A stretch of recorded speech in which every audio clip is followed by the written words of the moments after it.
मुल्तान में साबिक वज़ीर आज़म यूसुफ रज़ा गिलानी मीडिया से गुफ्तगू कर रहे हैं।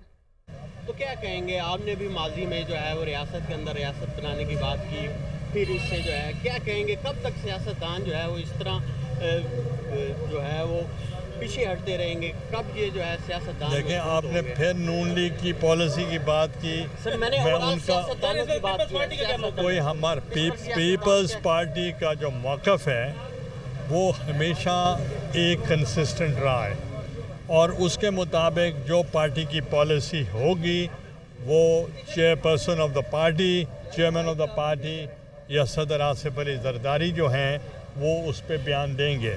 CEC का जो हालिया हमारी इजलास हुआ था उस पे तमाम पाकिस्तान के, कश्मीर के, गिलगित बल्तिस्तान के अरकान CEC ने हिस्सा लिया था और बहुत से जो उनके जो तहफ़्फ़ुज़ात थे उनको बयान किया और फिर तमाम CEC ने इख्तियारात सदर आसिफ अली जरदारी को दे दिए कि जो आपके मुस्लिम लीग नून के सदर शहबाज शरीफ से लाहौर और पंजाब ट्रेडर्स एसोसिएशन के अहदेदारों और नुमाइंदों की मुलाकात, मुल्क की मजमूई सूरत हाल और मईशत के हवाले से अमूर पर तबादला ख्याल किया गया। इसी हवाले से मज़ीद तफसीलात जानते हैं deputy bureau chief Lahore Hasan Raza से। जी हसन रजा। बिल्कुल, साबिक वज़ीर आज़म और पाकिस्तान मुस्लिम लीग नून के सदर मियां मोहम्मद शहबाज शरीफ से लाहौर और पंजाब ट्रेडर्स एसोसिएशन के अहदेदारों और नुमाइंदों की मुलाकात हुई।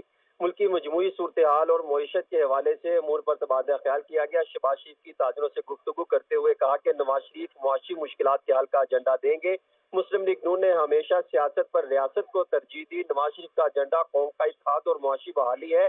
शहबाज शरीफ ने वाज़ेह किया कि मुआशी बहाली और महंगाई से निजात के लिए जरूरी है कि माजी की गलतियां ना दोहराई जाएं।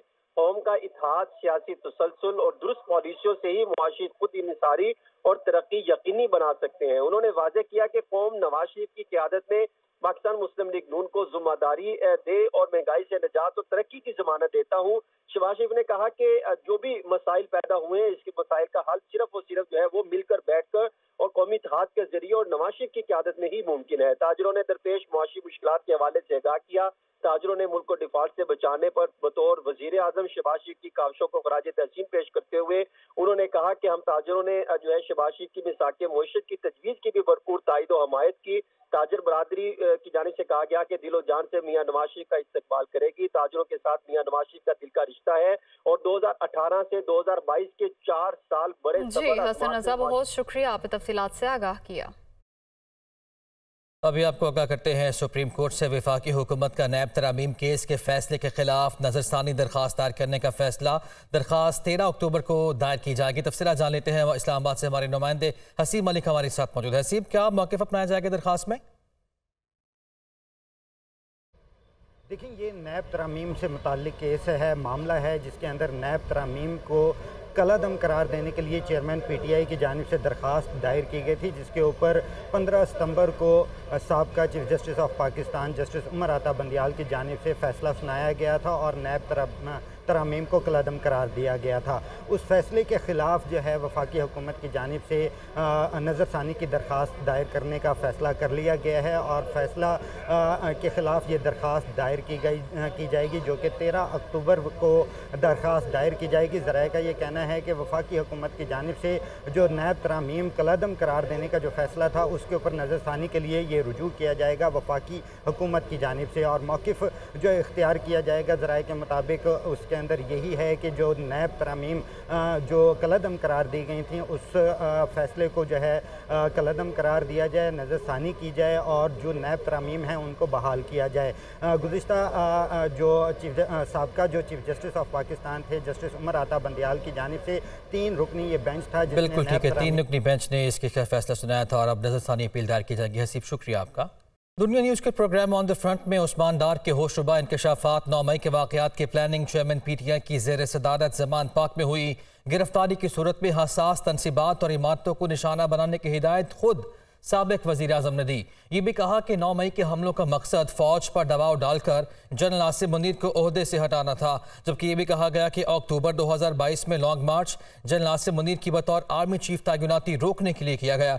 उस्मान डार ने तहरीक इंसाफ छोड़ने का ऐलान भी कर दिया। का जो वाक़या है वो एक दिन में रूनुमा नहीं हुआ। ठीक है। ये रजीम चेंज ऑपरेशन के बाद जब मरकज़ में हमारी हुकूमत चली गई और उसके बाद फिर पाकिस्तान तरीके इंसाफ दो माइंड सेट कह लें या दो ग्रुप कह लें, एक वो माइंड सेट जिसमें मुराद सईद, आज़म स्वाति, महाज अज़हर, फ़ारूक हबीब, हालांकि मेरे दोस्त हैं सारे, वो टकराव थे, ये एंटी फौज जी और टकराव की सियासत को सपोर्ट करना, गिरफ्तारी थी ना खान साहब की, उसको लेके पूरे पंजाब में से, कभी केपी में से वर्कर्स को कॉल कर लिया जाता था। उसका मकसद क्या था? प्रेशर डालना कि मैं गिरफ्तार ना हूं। हाँ, और क्या था, यही था ना, ह्यूमन शील्ड। हाँ, एक ह्यूमन शील्ड कह लें। ये एक माइंड सेट की एक ऐसी सोच थी कि इमरान खान की अगर गिरफ्तारी होती है किसी भी सतह पे, तो आपने देखा जुडिशल कॉम्प्लेक्स में क्या हुआ, ज़मान पार्क के बाहर क्या हुआ, पेट्रोल बम, जो आप खुद बात कर रहे हैं। इमरान खान साहब तो वर्कर्स बाहर जो इकट्ठे हो जाते थे इसके ज़मान पार्क के, ह्यूमन शील्ड जिसकी आप बात कर रहे हैं, हज़ारों की तादाद में आते थे चले जाते थे, इन और आउट हो रहा था। और मैं समझता हूँ वो एक ऐसी ज़हन साजी वर्कर की हो गई कि हमने इमरान खान को गिरफ़्तार नहीं होने दें। ये तो बात हो रही थी मीटिंग्स में कि अगर गिरफ्तारी की सूरत में हमने रियासती अदारों पे हमलावर होना है। और उसके बाद क्या कहते हैं, ये जिस तसलसल की मैं बात कर रहा हूँ, टकराव की और वर्कर्स की जैसे ज़हन साजी की मैंने आपसे बात की है, तो ये एक वो पूरा तसलसल था। जिन मीटिंग्स का मैं देखता रहा हूँ, जब ये लोग बात करते थे कि अगर हमें रियासती अदारों के ऊपर हमलावर भी होना पड़ता है, तो इस बयानिए को इमरान खान सपोर्ट करते थे। एक्सपेक्टेड तो था खान साहब ने गिरफ्तार होना है, और वर्कर भी जैसे मैंने आपको कहा हरे इकट्ठे हो जाते थे ज़मान पार्क के बाहर, तो ये नहीं पता था कब गिरफ्तार होना है। वो हुए 9 मई को जाके। वो माइंड सेट जो इस बात पे यकीन रखता था कि अगर हमें अदारों के ऊपर हमलावर होना तक जाना, अटैक करना या उनके इंस्टॉलेशंस पे हमला करना पड़ता है, तो उससे दबाव क्रिएट हो सकता है। उनको शायद अदारे से भी ये एक इंफॉर्मेशन या ऐसी मैसेजिंग थी कि शायद इस सारी सिचुएशन में आर्मी चीफ चेंज हो जाए। लॉन्ग मार्च जनरल आसिम की तैनाती रोकने के लिए किया था इमरान खान ने। ऑफ कोर्स वो एक तैनाती को भी रोकना था, फिर वो सारा एक पूरा माइंडसेट चलता आ रहा था। 9 में